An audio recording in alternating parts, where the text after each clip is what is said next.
بیان کرتا ہے، اور انسان کو حوصلہ انہی دو چیزوں سے ملتا ہے، اپنا ایمان مضبوط کریں جنت پر بھی اور جہنم پر بھی۔ دیکھو، یعلمون ظاہرا من الحیات الدنیا، اللہ فرماتے ہیں یہ لوگ دنیا کے ظاہر کو دیکھتے ہیں، یہ جو دنیا کا ظاہر ہے بار بار ہم ان آیتوں میں پڑھ رہے ہیں کہ یہ دھوکہ ہے، یہ ایسے ہے نہیں جیسا نظر آ رہا ہے، مریں گے سب ختم ہو جائے گا۔ کتنی بڑی حقیقت ہے یہ، ایک موت اس دنیا پر بھی آنی ہے اور ایک موت ہماری ذات پر بھی آنی ہے۔ آج وہ لندن والے بھی نہیں آئے؟ خیریت تو ہے؟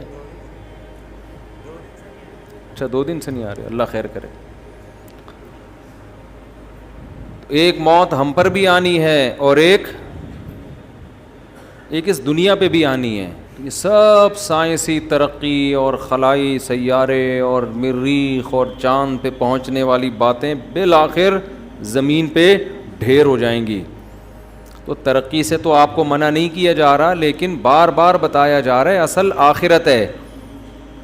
انسان مرنے کے بعد مر کے ختم نہیں ہوتا، بہت بڑی زندگی اس کے بعد شروع ہوتی ہے، جنت کی صورت میں یا جہنم کی صورت میں۔ ہم نے فرعون کا واقعہ بھی پڑھا، ہم نے قارون کا واقعہ بھی پڑھا، ہم نے موسیٰ علیہ السلام کا واقعہ بھی پڑھا، کیسے اللہ نے فرعون کو آگ میں داخل کیا ہے۔ اب آپ مجھے ایک بات بتاؤ، جن لوگوں کا آخرت پہ یقین نہیں ہے، ان کی نظر میں فرعون لاکھوں بچوں کا قتل کر کے بھی اس کو کوئی نقصان نہیں ہوا، زیادہ زیادہ سمندر میں پانی میں غرق ہو گیا، وہ تو نہیں بھی ہوا ہوتا تو اب تک تو ویسے ہی مر چکا ہوتا۔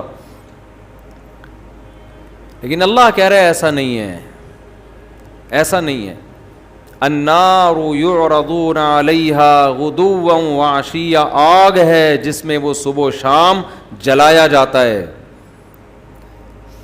تو ان راتوں میں اللہ سے رات کو اٹھ کے بار بار آگ سے پناہ مانگیں، آگے بڑی سخت زندگی شروع ہونے والی ہے، اور ایک طرف اللہ کی بہت خوبصورت جنت ہے، بہت خوبصورت جنت۔ مجھے کسی نے بتایا کہ مجھے خواب میں جنت دکھائی گئی، کل کی بات ہے، تو جو بتانے والے بتا رہے تھے کہ اتنی خوبصورت جنت، اتنی خوبصورت، دل ہی نہیں کر رہا تھا اٹھنے کا نا کہ آنکھ کھل جائے، اتنی خوبصورت جنت۔ تو میں نے کہا کہ جتنی خوبصورت آپ کو خواب میں نظر آئی ہے نا جنت، اس کو 1 کروڑ سے ضرب دے دو پھر بھی کم ہے۔ تو بھائی یہ کچھ بھی نہیں ہے، یہ جو ہے نا یہ جو یہاں کی انٹرٹینمنٹ، یہاں کیا ہے، زیادہ زیادہ پیزا کھا لو گے نا، یہ انٹرٹینمنٹ ہے یہاں کی۔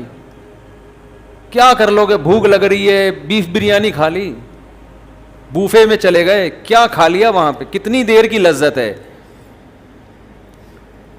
آپ کی پسند کی شادی ہو گئی، آپ کو آپ کی محبوبہ مل گئی، تھوڑے دنوں میں اس نے بھی بڈھے ہو جانا ہے، آپ بھی بڈھے ہو گئے۔ حضرت حکیم اختر صاحب رحمہ اللہ تعالی شعر پڑھا کرتے تھے، وہ پورا شعر مجھے اکثر یاد ہی نہیں رہتا، آخر کا یاد رہتا ہے ہمیشہ سے، کہ ختم زندگانی ہوئی، کوئی نانا ہوا کوئی نانی ہوئی۔ یہ جو عشق تھا نا، یہ بالآخر نانا اور نانی پہ جا کے ختم ہوتا ہے، عاشق نانا بن جاتا ہے اور معشوقہ نانی۔ تبھی تو صحابہ کرام اس جنت کے پیچھے دوڑے ہیں۔ غزوہ احد میں صحابی گھمسان کی جنگ ہے، کھجور کھا رہے ہیں، پھر کہنے لگے یہ کھجور ختم ہونے کا زمانہ تو بہت طویل ہے اور جنت میرے بالکل سامنے، اتنا صبر نہیں ہوتا مجھ سے۔ وَكَأَيٍّ مِّن نَّبِيٍّ قَاتَلَ مَعَهُ رِبِّيُّونَ كَثِيرٌ، قرآن کہہ رہا ہے کتنے ہی پیغمبروں کے ساتھ اللہ والوں نے مل کے جنگیں لڑی ہیں، حالانکہ یہ کمزور تھے، کم تھے، لیکن اس بیس پہ لڑی ہیں، شہادت ملے گی اور اللہ ہمیں جنت میں داخل کرے گا، اور پھر اللہ نے ان کو فتوحات دی ہیں۔ تو بھائی اس جنت کے لیے کچھ لالچ پیدا کرو اپنے جسم کے اندر، اپنی باڈی کے اندر، دل میں لالچ پیدا کرو۔ اگر آپ کو جنت کا شوق نہیں ہے، خوب سمجھ لو، پھر اللہ کو بھی آپ کو جنت دینے کا بالکل بھی شوق نہیں ہے. ہمارے حضرت ایک بات فرمایا کرتے تھے کہ یہ جو لوگ کہتے ہیں نا کہ اللہ کو ہم سے بہت محبت ہے, فرمایا اتنی ہی ہے جتنی آپ کو ہے اللہ سے. ہاں آپ کم کریں گے اللہ زیادہ کر دے گا, لیکن اگر آپ کو نہیں ہے تو اس خوش فہمی میں نہ رہیں کہ اللہ کو پھر آپ سے محبت ہے, وہ مستغنی ہے. تو آپ کے دل میں اگر جنت کی لالچ نہیں ہے, شوق نہیں ہے, تو پھر اللہ کو بھی آپ کو جنت دینے کا کوئی شوق نہیں ہے. تو اللہ نے یہ حسین جنت جس کا بار بار آج بھی تذکرہ آیا, کتنی جگہ قرآن میں, یدخلہم جنات تجری من تحتی, یہ تو آپ لوگ کو عربی نہیں آتی پھر بھی سمجھ میں آتا ہوگا نا, تجری من تحتہا الانہار, تجری من تحتہا الانہار, تجری من تحتہا الانہار, کتنی دفعہ یہ آیات آتی ہیں. میرا پنجاب کا سفر تھا, وہاں لندن سے ایک صاحب آئے ہوئے تھے, مجھے کہنے لگے مفتی صاحب یہ جو اللہ بار بار کہتا ہے نا کہ اس ایسے باغات دوں گا جن کے نیچے نہریں بہتی, حالانکہ دنیا دار سے آدمی تھے, وہ کوئی مولانا ٹائپ کے نہیں تھے, کہتے ہیں میرا دل مچل جاتا ہے جب میں یہ آیتیں سنتا ہوں, میرا دل چاہتا ہے کہ یہ مجھے مل جائے.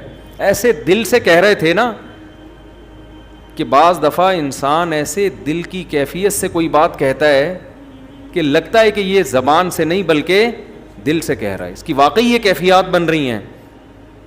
مجھے ان کا جملہ بڑا اچھا لگا, کہہ رہے ہیں یار بار بار اللہ جب بھی جنت کہتے ہیں باغ کو, اور صرف باغ کو نہیں کہتے, گھنے باغات کو کہتے ہیں. بار بار قرآن کہہ رہا ہے یار تھوڑا سا تو سوچ لو, کچھ تو حقیقت ہوگی نا. یہ اللہ الحمد سے لے کے والناس تک ہزاروں سینکڑوں بار جنت کا تذکرہ ویسے ہی کر رہا ہے, دینی وینی نہیں ہے ویسے ہی. تو اگر یہ ویسے ہی کر رہا ہے پھر تو پورا قرآن غلط ہے, پھر تو اسلام غلط ہے, پھر تو اللہ کی باتیں غلط ہیں. اور اگر اللہ کہہ رہا ہے لیکن ایک بار نہیں, ہر تھوڑی دیر میں آیت آئے گی, اللہ ان کو جنت میں داخل کرے گا جن کے نیچے نہریں بہتی ہیں, اللہ ان کو جنت میں داخل کرے گا جن کے نیچے نہریں بہتی ہیں. تو دل نہیں چاہتا ایک شخص آپ کو آ کے کہے, آفر دے کہ یار تو یہ کام کر لے, میں تجھے ہر مہینے اتنے پیسے دیا کروں گا, ایک بار کہے, دو بار کہے, تین بار, تو مجھے 20,000 روپے دے دے, میں تجھے ہر مہینے 3 لاکھ روپے دوں گا. ایک دفعہ کہے گا, 2 دفعہ کہے گا, 3 دفعہ کہے گا, 4 دفعہ, 5ویں 6ٹھی 7ویں 8ویں 9ویں 10ویں 11ویں دفعہ میں تو آپ کے کان کھڑے ہوں گے نا, یار کہیں صحیح تو نہیں کہہ رہا یہ. آپ تحقیق شروع کر دو گے, یار اگر یہ سچ کہہ رہا ہے تو 20,000 میں 3 لاکھ مل رہے ہیں, تو کون پاگل ہے جو نہیں دے گا. تو بھائی اللہ کہہ رہا ہے, وہ آدمی تو پھر بھی جھوٹا ہو سکتا ہے.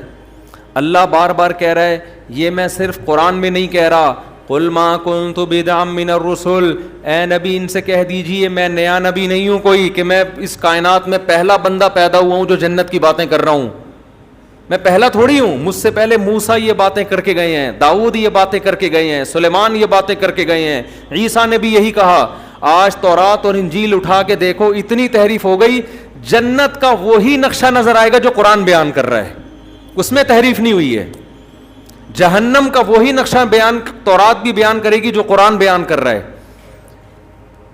قرآن کہہ رہا ہے قل ما کنت بدعا من الرسل, اے نبی ان سے کہہ دیجئے میں کوئی نیا پیغمبر نہیں ہوں, مجھ سے پہلے سارے پیغمبر یہی باتیں کر کے گئے ہیں, تو کیوں ایمان نہیں لے کر آتے اللہ کی باتوں پر.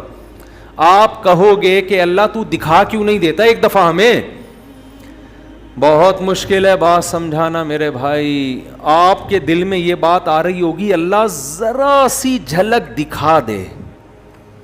چلو میں آپ سے کہتا ہوں تھوڑی دیر کے لیے فرض کر لو اللہ ذرا سا جنت سے پردہ ہٹا دے, اللہ بتا دے کہ یہ الفلاحیہ مسجد کے گیٹ ہے نا, اس کے پیچھے میں نے تھوڑی دیر کے لیے جنت سجا دی, ذرا جھانک کے دیکھ لو. اور ہم نے جھانک کے دیکھا تو ہمیں کیا نظر آیا, ہمیں ایک عظیم دنیا نظر آئی. تھوڑی دیر کے لیے فرض کر لیں ہم دیکھ لیں تو ہمارا ہوگا کیا, کیا پھر ہم پھر بھی اسی طرح ڈھیلے رہیں گے ہم جیسے اب ہیں. تھوڑی دیر کے لیے فرض کر لیں کہ ایک شخص کہتا ہے میں نے ایک ایسا باغ بنایا ہے. لوگ تفریح پہ جاتے ہیں نا, چترال جاتے ہیں تفریح کے لیے, اور وہ کیا ہے چترال میں جو ہائٹ کی جگہ ہے, ایک تو یار داریل, دماغ میں بھی چشمہ لگنا چاہیے انسان کے, صرف آنکھوں کے لیے نہیں. وہ اسکردو جاتے ہیں اور سوات مردان جاتے ہیں, کاغان ناران جاتے ہیں, تو جو جا کر آتا ہے اپنے دوستوں کو ایسی لمبی لمبی پھینک کے بتا رہا ہوتا ہے ابے یہ, حالانکہ ہوتا بھی ہے خوبصورت علاقے ہیں, لیکن تھوڑا اور زیادہ کر کے بتا رہا ہوتا, کیونکہ یہ گیا نہیں ہوتا نا اس کو شو مارنے کے لیے. ہم بچپن میں تو ہم ایسا بہت کرتے تھے, ابے بھائی ایسی چیز ہے, ہم تاکہ اس کو نا تھوڑا سا بھرم رہے ہیں اس کے اوپر, اور یہ احساس کمتری میں مرتا چلا جائے کہ میں کیوں نہیں گیا. بچے یہ شو بازی والا کام بہت کرتے ہیں. لیکن واقعی اب آپ ایسی جگہ سے گھوم پھر کر آئے, اب آپ اپنے دوست کے سامنے نقشہ کھینچ رہے ہو, یار میں ایسی جگہ گیا جہاں خوبصورت گھنے باغات تھے, جہاں بہترین, جہاں کے لوگ ایک الگ ہی قوم رہ رہی تھی وہاں پہ. میں نے اس قوم سے انٹرویو لیا, ان کے چہرے بہت خوبصورت, صحتیں بہت اچھی. ان لوگوں سے ہم نے پوچھا تو انہوں نے کہا ہم اس باغ میں لاکھوں سال سے رہ رہے ہیں, ہم پر موت نہیں آتی. یہ ایسا پانی ہے ان چشموں کا جو پی لے تو یہ آب حیات ہے, اسے زندگی میں کبھی بھی موت نہیں آئے گی. کوئی دیکھ کر آئے آپ کے دوستوں میں سے, آپ نے کہا کہ وہاں ایسے خوبصورت باغات, پھل درختوں پہ لدے ہوئے ہیں اور پھلوں کے بوجھ سے درختوں کی ٹہنیاں زمین کو چھو رہی ہیں, قطوفھا دانیہ, جیسے قرآن نقشے کھینچتا ہے. اور وہاں اتنی خوبصورت عورتیں ان لوگوں کی قوم میں جو ان کو ملی ہیں نکاح کرنے کے لیے, شادی کرنے کے لیے, اتنی خوبصورت عورتیں ہیں, یرا مخ سوقہما من وراء اللحم, کہ ان کی پنڈلیوں کا گودا بھی ان کی کھال سے نظر آتا ہے, ایسی شفاف اسکن ہے ان کی. جب نبی نے بتایا نا صحابہ کو کہ اللہ نے جو یاقوت اور مرجان سے زیادہ خوبصورت حوریں جنت میں پیدا کی ہیں, ان کی جو پنڈلیوں کا گودا ہے وہ بھی باہر سے نظر آئے گا, اتنی ٹرانسپیرنٹ اسکن ہوگی ان کی. صحابہ نے عرض کیا یا رسول اللہ یہ کیسے ممکن ہو کہ ایک ہے انسان, حور ہوگی تو انسان ہی نا, کوئی روبوٹ تھوڑی ہے, کوئی مشین تھوڑی ہے انسان, لیکن اس کی اسکن میں اس کی کھال اتنی شفاف, یہ کیسے ممکن ہے؟ تو آپ نے فرمایا کیا تم نے قرآن میں پڑھا نہیں ہے کأنہن الیاقوت والمرجان, میرا رب جنت کی حور کی تعریف کے لیے کہتا ہے جنت کی حوریں ایسی ہیں جیسے یاقوت اور مرجان. تو کیا یاقوت کے پتھر میں موتی میں دھاگا داخل کیا جائے وہ باہر سے نظر نہیں آتا کیا؟ حالانکہ کتنا ہارڈ ہوتا ہے, کتنا سخت ہوتا ہے, اس کے باوجود بھی وہ باہر سے نظر آتا ہے. تو یہ تو دنیا میں اللہ نے ایسی حسین چیزیں, ایسے پتھر پیدا کیے ہوئے ہیں جو اتنے شفاف ہوتے ہیں کہ آپ ان کے اندر ان کا دھاگا نظر آ رہا ہوتا ہے. تو جنت کی حور تو جنت کی حور ہے, یہ تو دنیا میں اس کی مثالیں ملتی ہیں. تو مجھے بتاؤ اگر کوئی آپ کو آ کے بتائے یار ایسا علاقہ دیکھ کے آیا ہوں, وہاں ایسی خوبصورت عورتیں اور وہاں لوگ کبھی بیمار نہیں ہوتے. جیسے میں گلگت گیا نا تو 80 سال لوگوں کی عمریں, وہاں لوگ بتا رہے ہیں ہم 80 سال نہیں, ہم 80 لاکھ سال سے زندہ ہیں.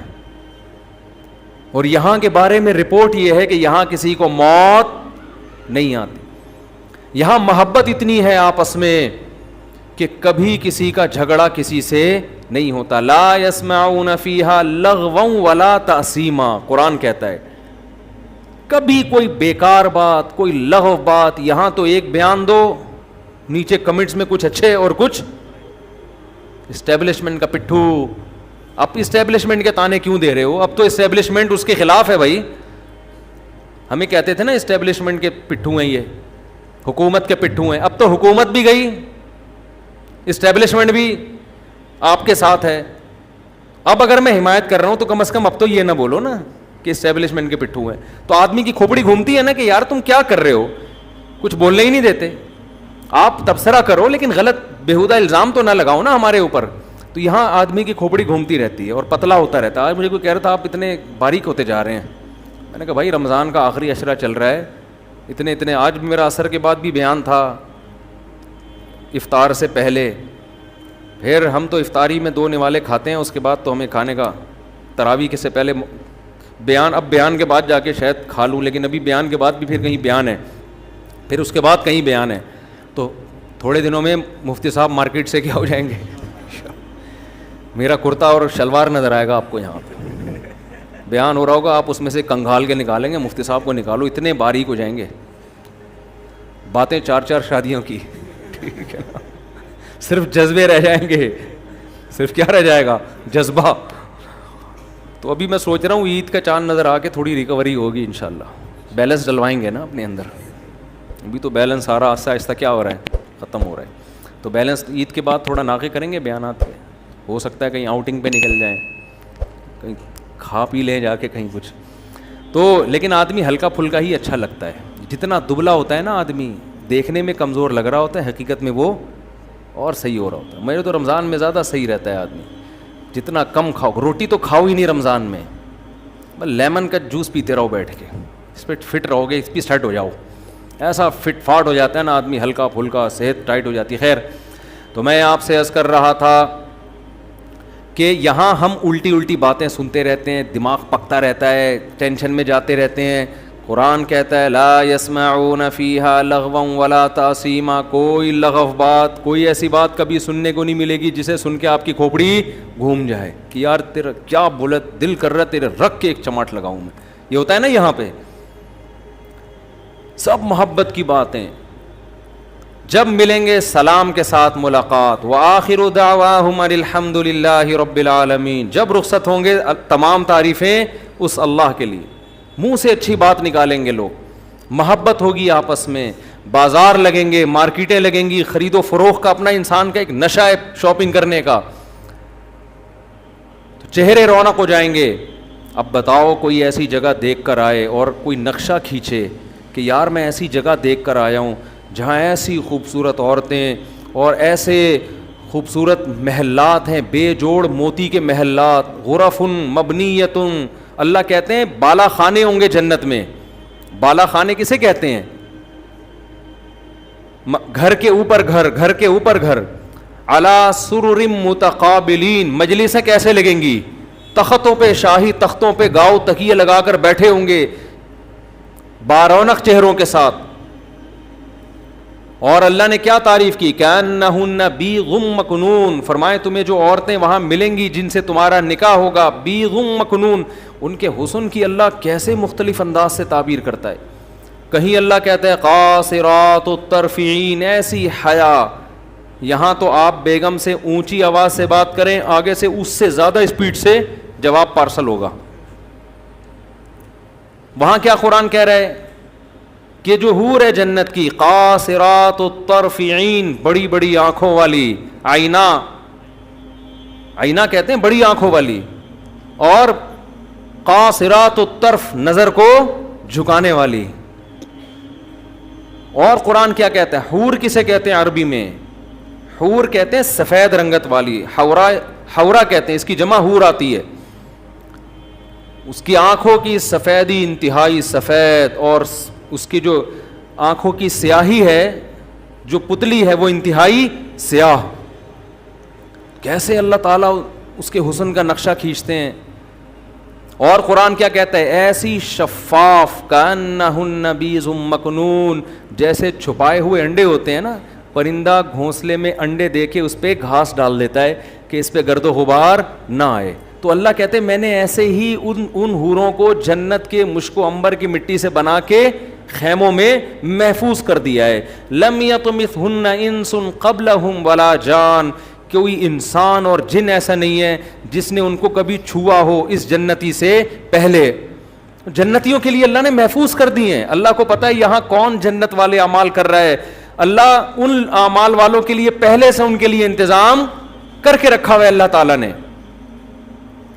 انا انشأناہن انشاء, اللہ فرماتے ہم نے ان کو اسی مٹی سے بنایا ہے. فجعلناہن ابکارا, ہم نے ان کو ہمیشہ کے لیے کنوارا بنا دیا, ہمیشہ کے لیے. تو کتنی اللہ قرآن میں تعریفیں کر رہا ہے. پھر جنت کی شراب کی تعریف قرآن کرتا ہے, لا یصدعون عنہا ولا ینزفون, ایسی شراب کی لذت دنیا کی شراب سے بھی زیادہ, لیکن نہ اس سے سر میں درد ہوگا اور نہ بہکی بہکی باتیں کرے گا.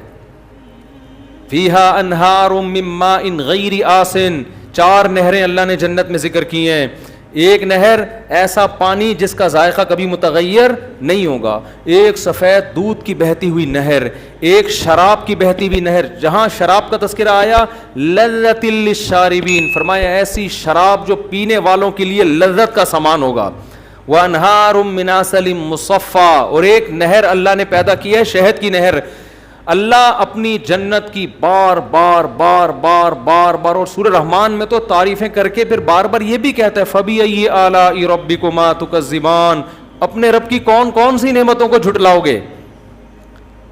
یہ جنت کا تذکرہ اللہ قرآن میں بھی کرتا ہے، اسی جنت کا تذکرہ اللہ تورات میں بھی کرتا ہے، اسی جنت کا تذکرہ اللہ انجیل میں بھی کرتا ہے، اور کہتا ہے میں نے اپنے بندوں کے لیے بنائی. کس کے لیے بنائی؟ اپنے بندوں کے لیے بنائی. تو اللہ بار بار کہہ رہا ہے میں نے اپنے بندوں کے لیے جنت بنائی، میں نے اپنے بندوں کے لیے جنت بنائی. انکا لا تجوع فیہا ولا تعرا، نہ بھوک کی تکلیف ہوگی اور نہ لباس کی پریشانی ہوگی. جنت میں جو کھانا کھائیں گے بھوک کی تکلیف کے بغیر، صرف لذت کے لیے ہوگا وہ کھانا. کیسی اللہ نے نعمتیں بیان کی. وَلَحْمِ طَيْرٍ مِّمَّا يَشْتَهُونَ، جس پرندے کا گوشت کھانے کا دل چاہے گا وہ کھاؤ گے. سورہ دہر اٹھا کے دیکھیں، اللہ فرماتے ہیں اِذَا رَأَيْتَهُمْ حَسِبْتَهُمْ لُؤْلُؤًا مَّنْثُورًا، خوبصورت بچے خدمت کے لیے، اتنی بڑی تعداد میں آپ کی خدمت کے لیے، حالانکہ وہاں خدمت کی ضرورت نہیں ہے، لیکن اللہ نے آپ کی انٹرٹینمنٹ کے لیے کہ انسان کو نا مزہ آتا ہے کسی سے خدمت لیتے ہوئے، آرڈر چلاتے ہوئے، ابے یہ لے آ جا کے. آپ نے دیکھا نا وہ مکینک کیسے کام لیتے، چھوٹے پانا لے کر آ، چل چھوٹے وہاں سے ٹائر اٹھا کے لا.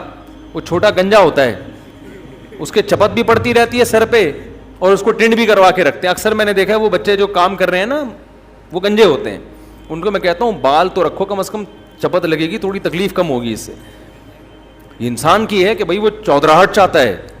تو قرآن کہتا ہے ایسے پیارے خوبصورت بچے خدمت کے لیے، ان کا قرآن نے نقشہ کھینچا ہے.